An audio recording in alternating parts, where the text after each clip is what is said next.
My brother got laid off again and asked me to pay his bills for a while, saying, until I get back on my feet.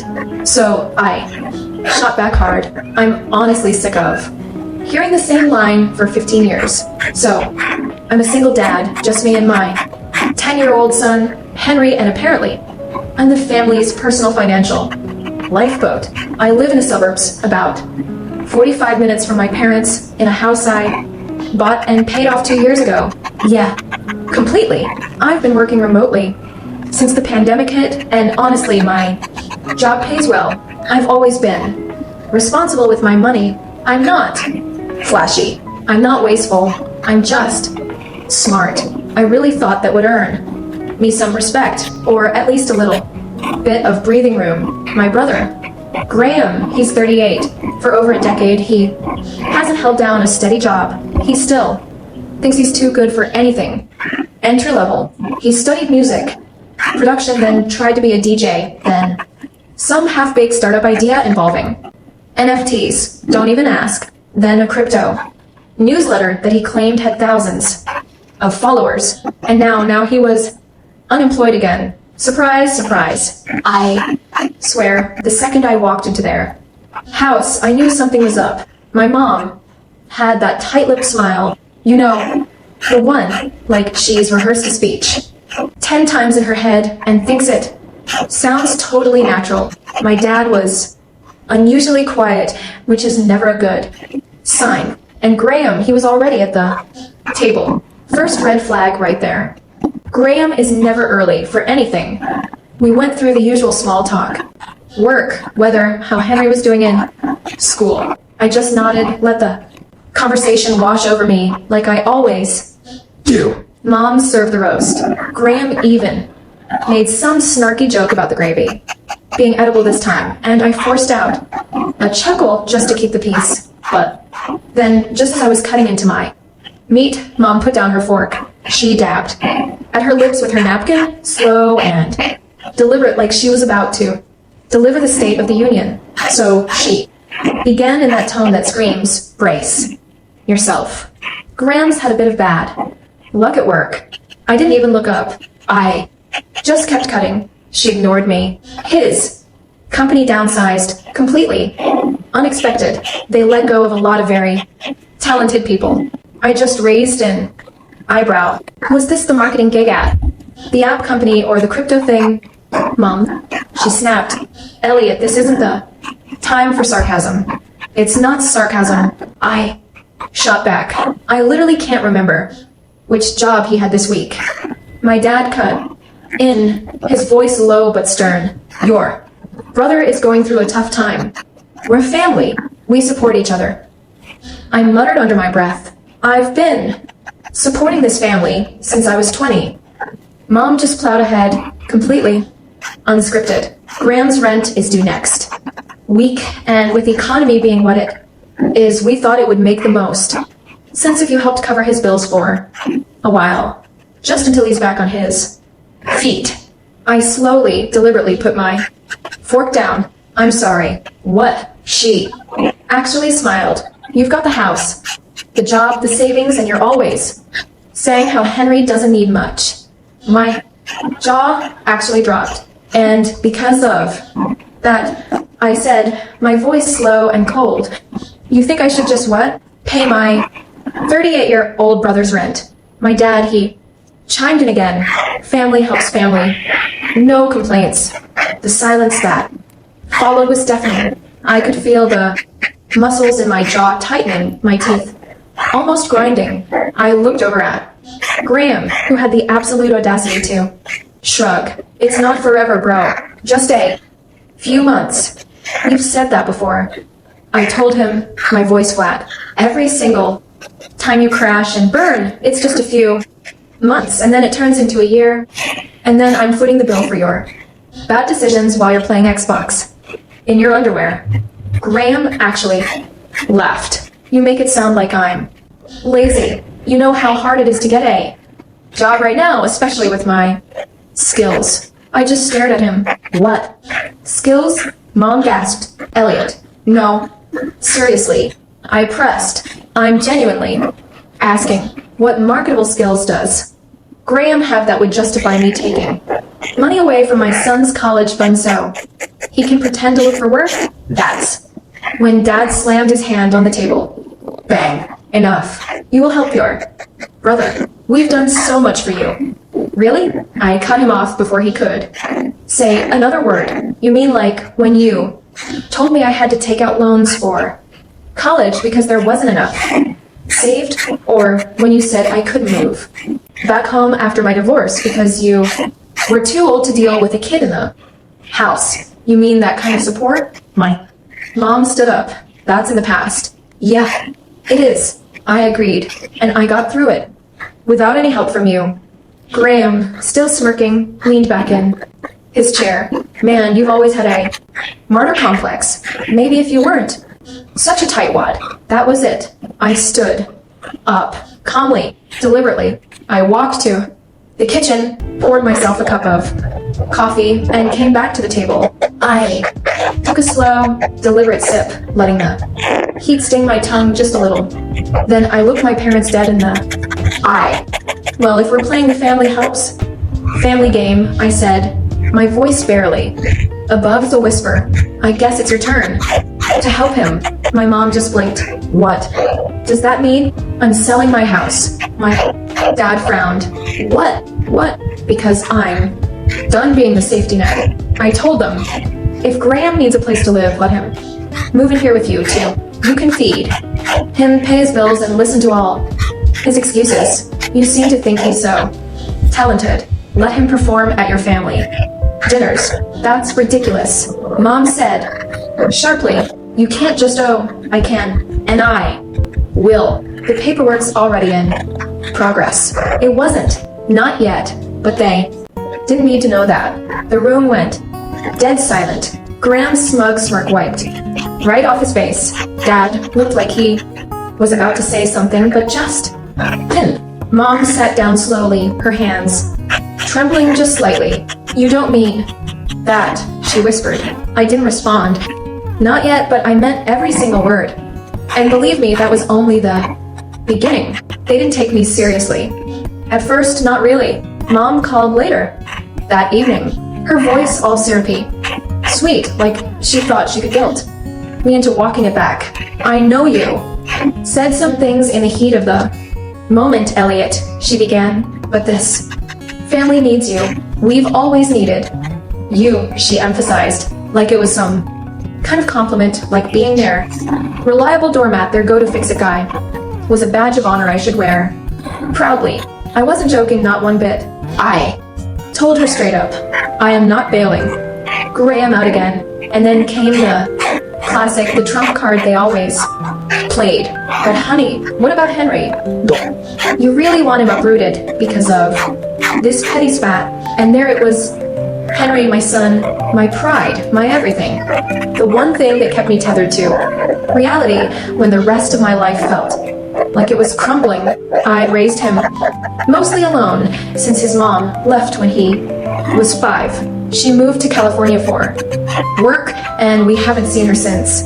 I never complained, never missed a child. Support payment, never once asked them for a handout, even when I was eating ramen 3 nights a week just to make rent. And my parents, they'd visit once a month, bring him a toy, and then leave. Like they just performed some grand charitable act. So when Mom tried to make it sound like I was harming him by finally standing up for myself, something inside me just snapped. You don't get to talk about Henry, I said, my voice ice cold. He's the only reason I haven't cut all ties with you completely. She went quiet for a second, then the tone changed. Completely. You've become bitter, Elliot. Cold. You used to be so respectful, so helpful. We didn't raise you to be this selfish.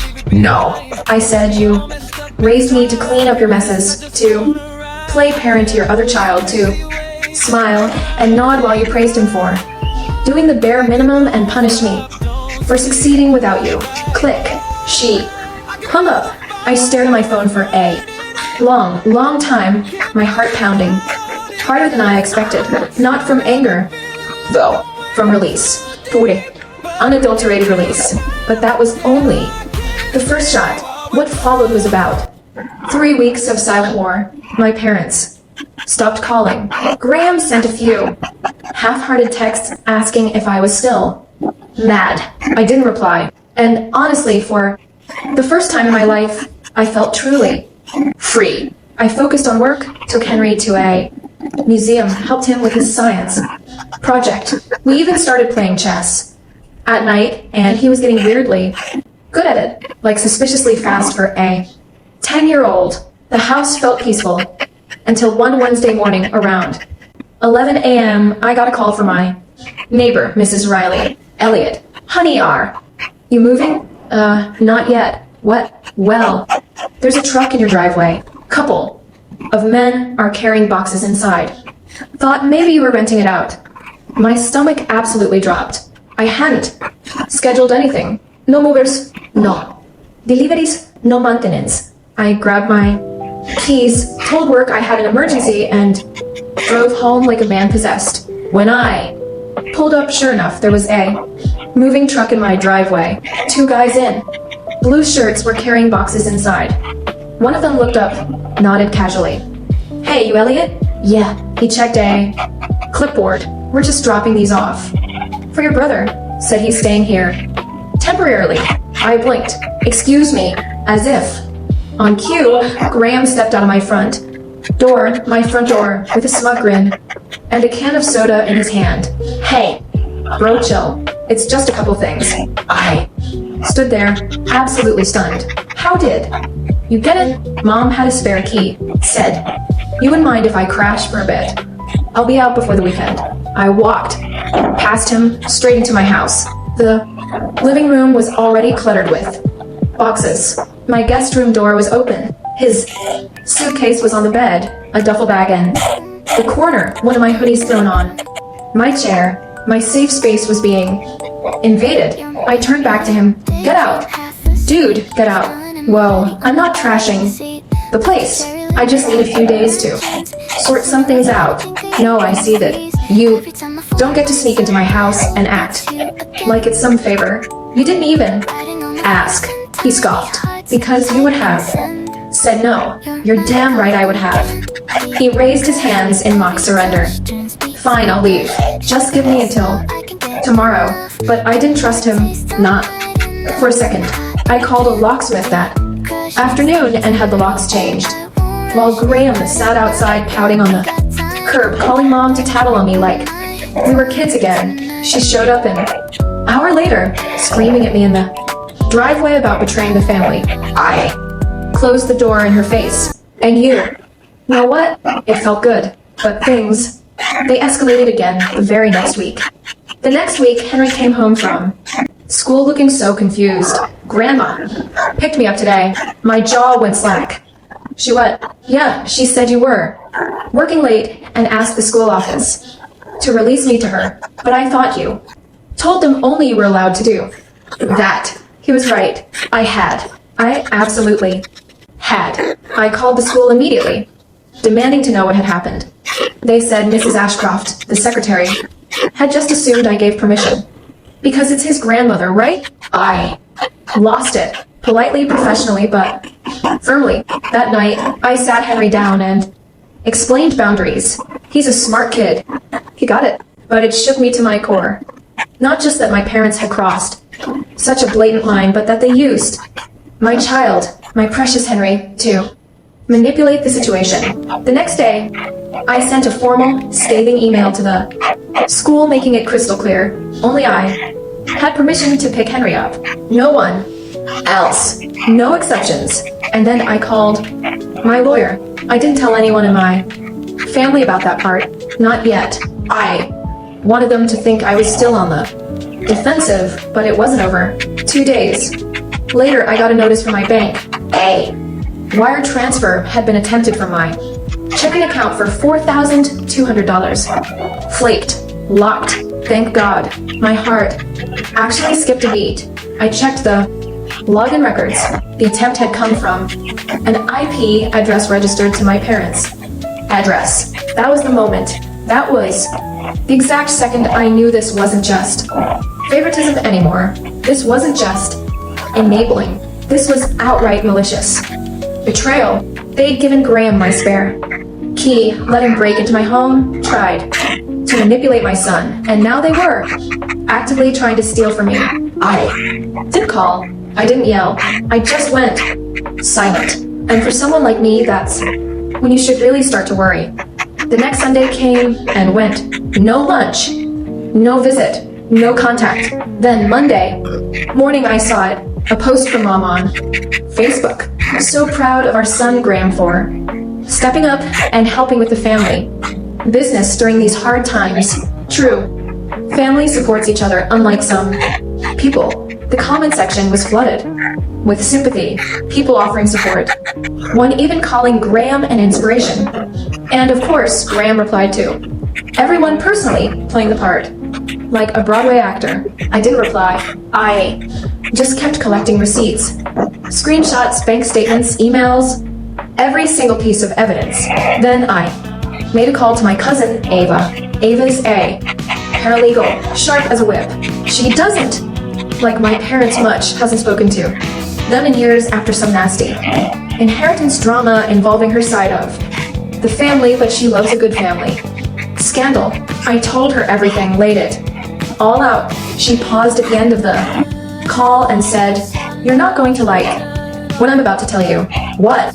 You know the house you live in? Yeah. Your parents technically still have a lien on it. My stomach dropped. What? They co-signed the original mortgage back when you bought it, right? Yeah, but I paid it off. Sure, but if they never formally removed their name from the deed, they could still technically interfere with the sale or worse. That's when I realized something truly terrifying. They weren't just invading my life out of desperation. They were playing a longer, far more insidious game. They wanted control, and they weren't going to stop until I had nothing left to fight with. But they made one critical mistake. They completely underestimated how far I'd go to protect my son, and how quietly I could prepare a storm. The house felt colder after that. Not physically, although I did start keeping the thermostat lowered to save on bills. It was a quiet psychological chill, the kind you don't notice until you're walking through a familiar hallway and feel like a vital piece has been sucked out, replaced by a suffocating tension clinging to the walls.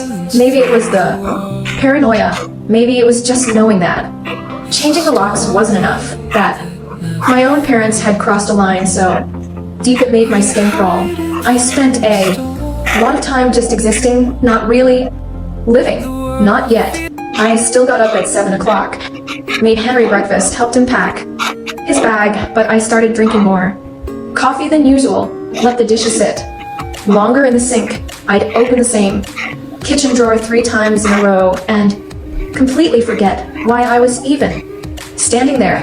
I'd catch myself staring at the wall above my desk during Zoom meetings, nodding along while my mind replayed every cruel sentence my mother had said at that Sunday lunch, every smug glance Graham gave me on my front porch, every hateful comment online. I was unraveling slowly, and no one saw it happening except maybe Henry.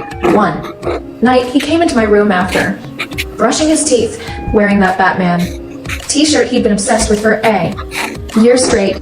He sat on the edge of my bed, fiddling with the drawstrings of his pajama pants. "Dad," he asked, not quite looking at me. "Yeah, buddy. Are we okay?" It nearly broke me. Of course, I said, trying to force a smile. "Why would you ask that?" "Because you've been sad. You used to. Saying when you made pancakes." I didn't even realize I'd stopped. I hugged him tight that night, longer than usual, and I promised myself right then I would get us out of this mess. Not just the house, but the entire trap, the emotional leash my family had kept around my neck for decades. But to do that, I had to start over. Not from scratch, but from somewhere real, somewhere new. The first thing I did was pull every single file I had from the day I bought that house. Mortgage records, deed transfers, emails from the bank. I stayed up until 2 o'clock in the morning some nights, just combing through scanned PDFs looking for one thing, leverage, and I found it. A single email dated 8 years ago from my dad's account to our loan officer.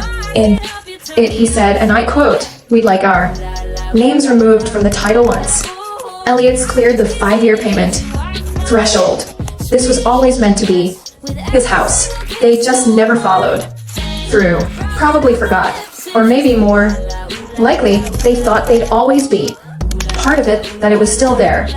Safety net, not mine. I forwarded that email to Ava the next day. Her reply? One word, gold. Next came the financial lockdown. I changed every password I had, enabled 2-factor authentication. With a backup device Graham couldn't possibly touch, I pulled Henry's college fund into a completely separate account at a new financial institution. I double-checked the title on my car, my insurance policies, even the utilities. I wanted no fingerprints of theirs on anything that was mine. Then I opened a new savings account, one my parents couldn't track, because I knew from experience that if you mentioned a bank's name, even once in passing, my mom could charm her way into AC, accidentally learning more than she needed. She had this unsettling way with front desk clerks, like a nosy aunt who could guilt people into oversharing. I started putting every extra cent into that new account. I stopped ordering takeout, canceled streaming services, even cut my own hair. It was temporary.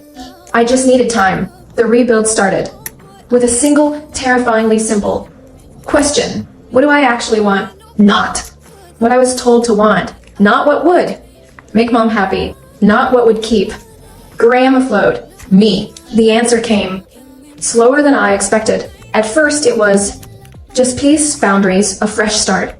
But the more I sat with it, the more specific it became. I wanted to sell the house, not because I was running away, but because I wanted the choice. Because for the first time, I wanted to live somewhere I owned fully, completely, with absolutely no strings attached.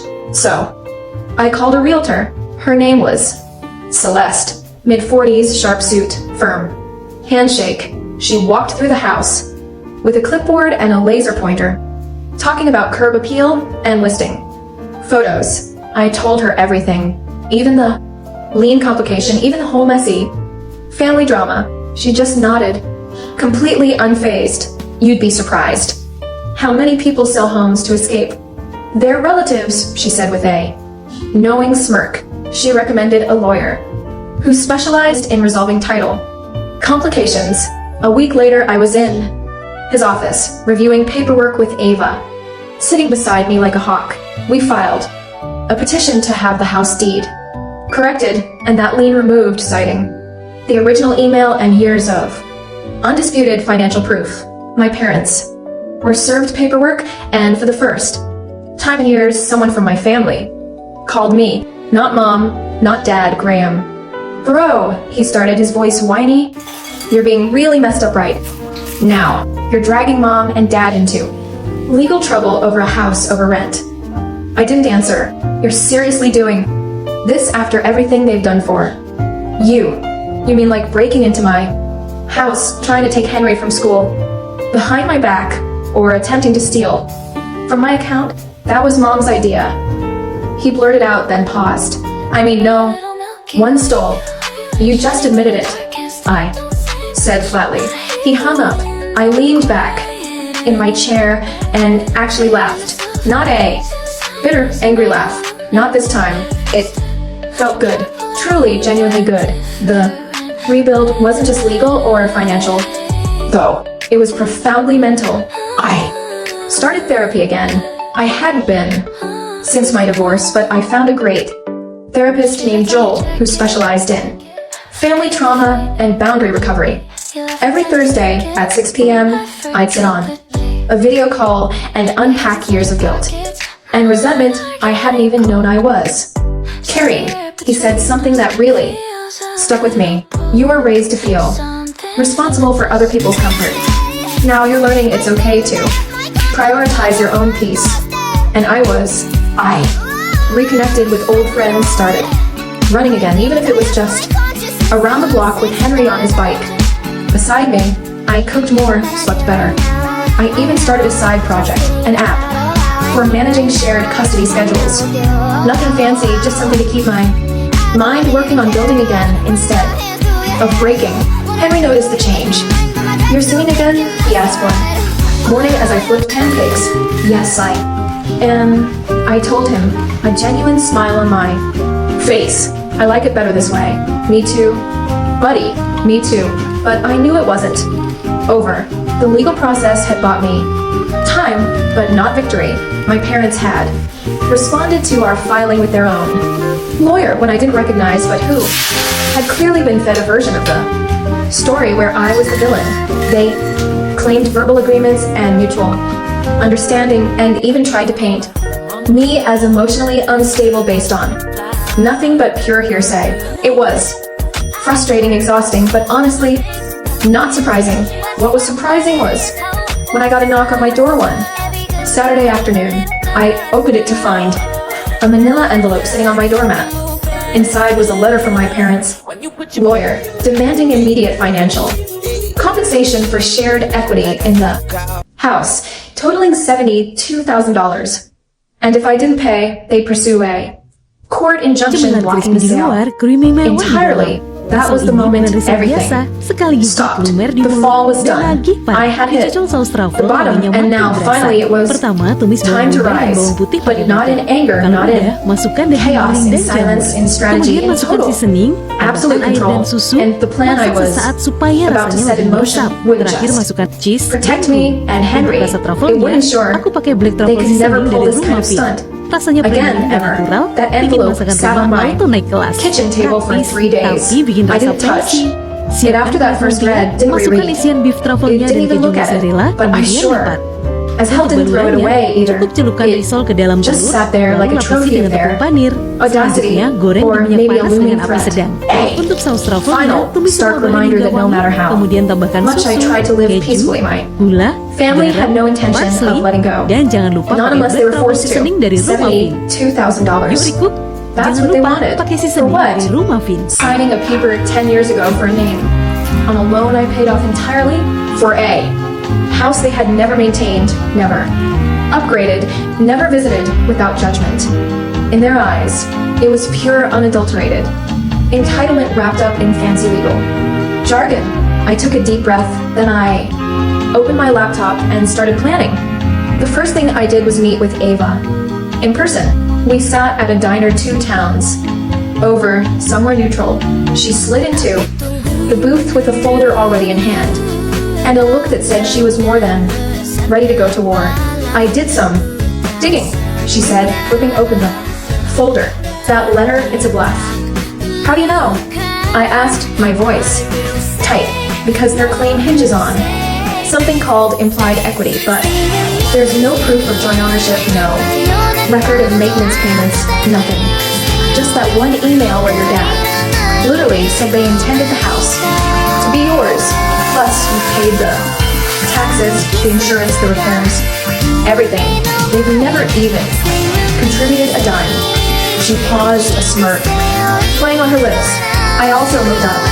Their lawyer, he's semi-retired, mostly handles neighbor disputes and small-time divorces. They're not going for the jugular, Elliot. They're flailing. A flicker of hope ignited inside me, but hope wasn't enough. I needed certainty.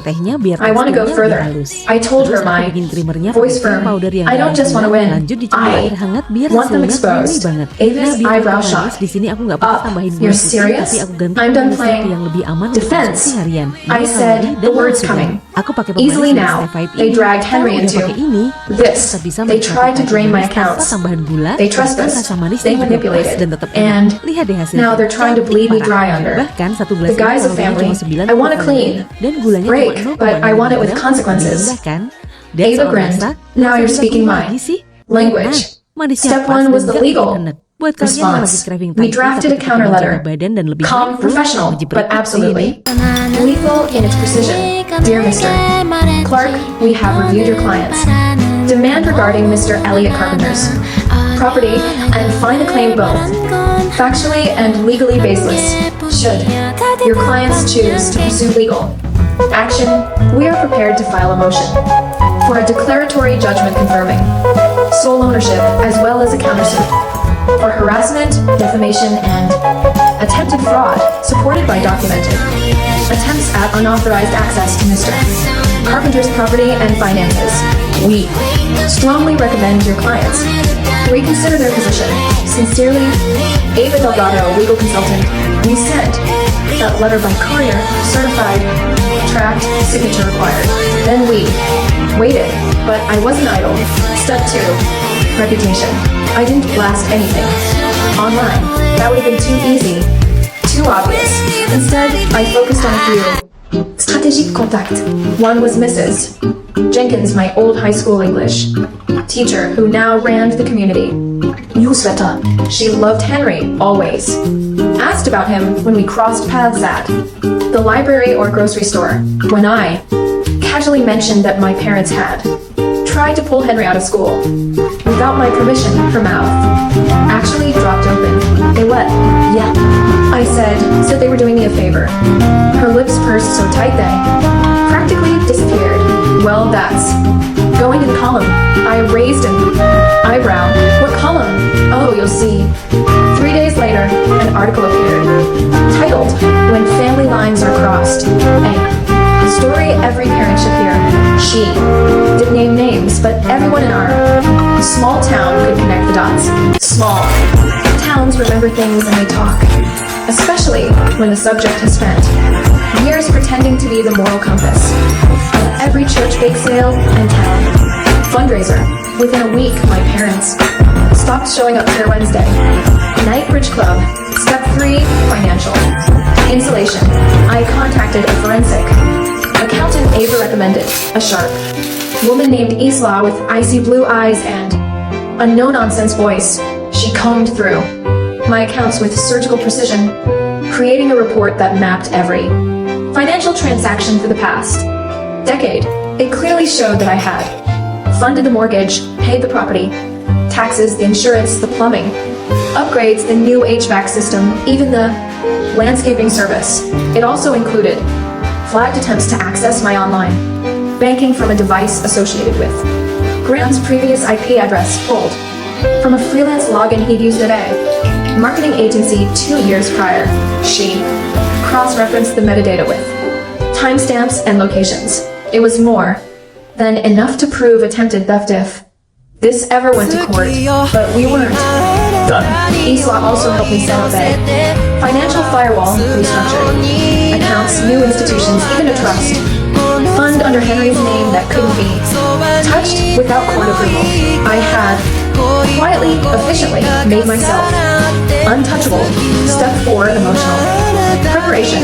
This was by far the hardest one, because for all the legal armor and strategic moves, I was still their son, and somewhere deep down, that part of me kept whispering, maybe this is fixable.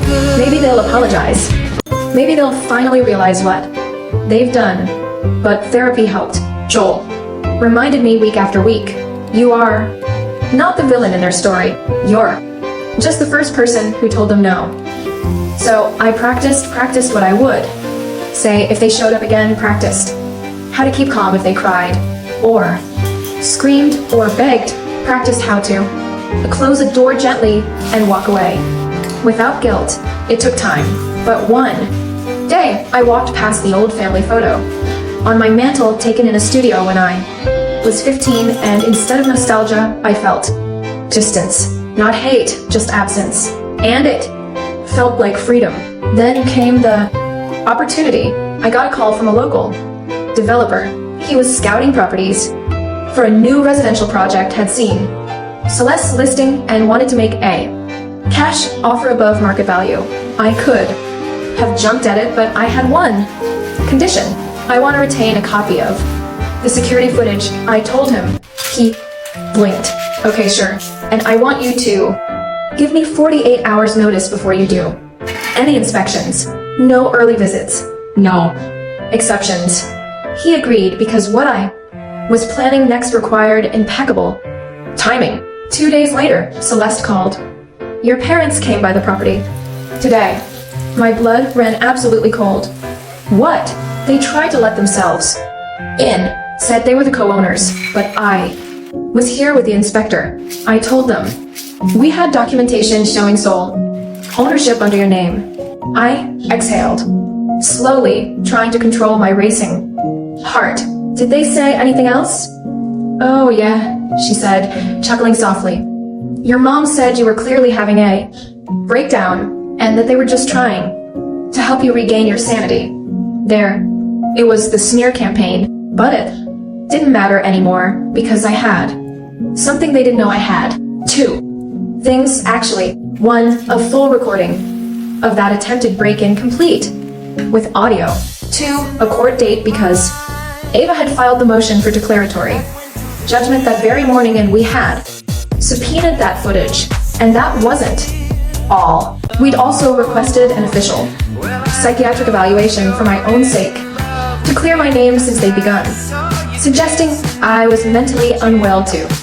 Neighbors, mutual friends, and even hinted at it in a message Graham sent to Henry's school counselor.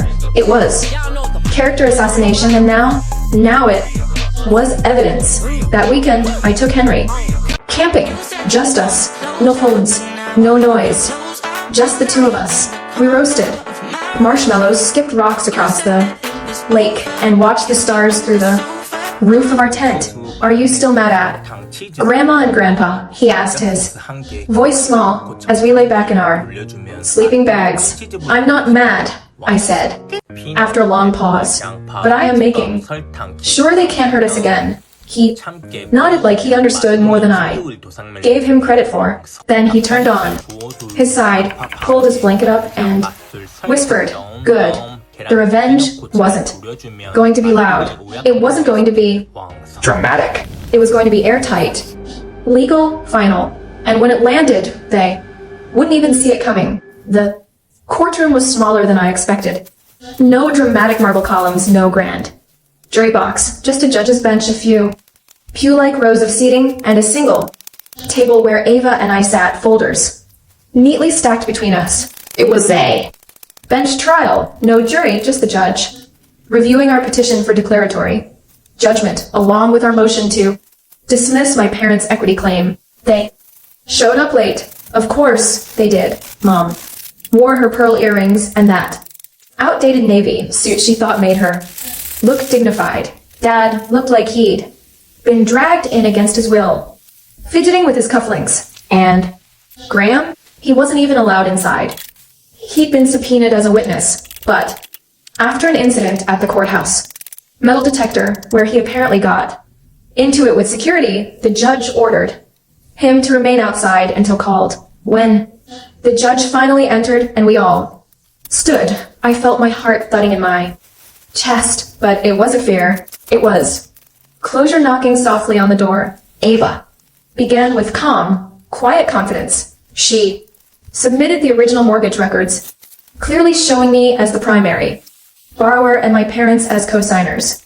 Only she provided 10 years of tax records, every single one in my name, receipts for repairs, contractor, invoices, HOA fees, lawn care services, HVAC replacement, electrical rewiring, all signed and paid for by me. Then came the emails, the 2015 message from my dad to the bank officer stating his and my mom's clear intent to remove their names from the title, clear as daylight. The judge nodded as he read, occasionally adjusting his glasses. Then Ava called me to testify.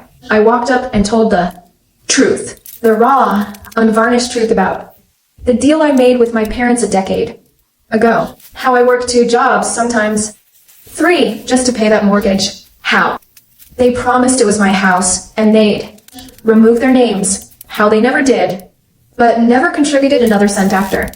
Year 2. How I paid off the house entirely, maintained it all on my own. Then I told the harder truths about the spare key they gave my brother without my permission, about how he moved in without my consent, about how my parents tried to pick my son up from school, using blatant lies about the attempted wire transfer from my checking account, and the social media smear campaign that followed. When I finally said enough, Ava submitted the evidence, the screenshots, the time-stamped login records, the security footage of them trying to enter my home after it was listed for sale. It was all there, loud and clear. My mom arguing with the realtor saying this house was never his anyway. He just stayed here. We paid for it. That was the crack in their armor. When the judge asked my parents to speak, they stumbled. My mom, usually so composed, tried to spin this elaborate narrative about protecting family assets and helping Graham find stability. The judge, his voice calm, asked, "Did you live in a home?" "No, but we did." "Did you pay property taxes?" "No, but we co-signed." "Did you contribute financially in any way after the third year of the mortgage?" Silence. My dad cleared his throat, his face red. "It's not about money," he mumbled. "It's about respect." The judge just sighed. He looked down at his papers. He didn't even ask any more questions. A few minutes later, he ruled, based on the evidence provided. This court finds that Elliot Carpenter is the sole legal and equitable owner of the property located at 17 Oak Ridge Lane. The lien is hereby removed. The respondent's claim for equity is denied in full. Case closed. Just like that, it was over. Except it wasn't, because the best part that was still coming. 3 days after the verdict, I mailed out letters, not to my parents, not to Graham, but to the people who mattered to them. Their church board, their bridge club, a few old friends they loved to brag about at reunions. Each envelope contained the public court ruling and a very polite cover letter. For your records, I thought it was important to clarify recent rumors regarding my home and finances. These court documents speak for themselves. The ripple effect was immediate. My phone didn't blow up, but Ava sure did, because my mother, in a complete panic, actually tried to contact the judge directly. That resulted in a reprimand filed against her by the court clerk for harassment. Graham, of course, sent a mass Facebook post claiming he was betrayed by the one person he ever trusted, which only led to more people commenting things like, "Wasn't your name on that fraud claim, Graham?" I stayed quiet. The final blow came 2 weeks later. I got a call from the developer. The sale had gone through. Fully approved. Cash in hand. That same month, I bought a new house. Smaller. Cozier, a bit farther out from the town where I grew up. It had a big backyard and a lemon tree because Henry decided he was going to start a lemonade stand. Next summer, it was ours. Completely. Then, without telling anyone, I changed our phone numbers. A month after the move, Henry came home from school, holding a letter. "It's from Grandma," he said, frowning. The office gave it to me. Said someone dropped it off this morning. The envelope was cream-colored and heavy. My name written in perfect cursive on the front. No stamp. No return address. I opened it. Inside was a single page, neatly typed. "We never thought you'd take things this far. You've humiliated us, embarrassed the family, and chosen money over blood. Just know that when you're alone, we tried. We tried to love you. You made it impossible." I read it twice. Then I folded it neatly and dropped it straight into the trash. I looked at Henry. "Want to go get pizza? Can I get 2 toppings?" He grinned. "You can get 4. A few nights later, we were sitting on the porch of our new house. Crickets chirping. The sky clear and sharp above us. Henry was building a Lego set on a folding table. I was sipping tea, wrapped in an old hoodie. "Are you happy now?" he asked, completely unprompted. I didn't answer right away. I looked at the yard, the trees, the quiet street, stretching out before us. I thought of how far I'd come from the version of myself that always said yes, always played peacekeeper, always folded under guilt. Then I looked at my son, safe, smiling and free, and I nodded. "I think I finally am, I told him when I closed the door on my past. I didn't just walk away from them. I walked toward the life they never believed I could build without them. So I'm curious, if you were in my shoes, would you have gone this far? Or maybe you've had to cut ties with family to protect your peace. Share your thoughts in the comments below. I really want to hear from you.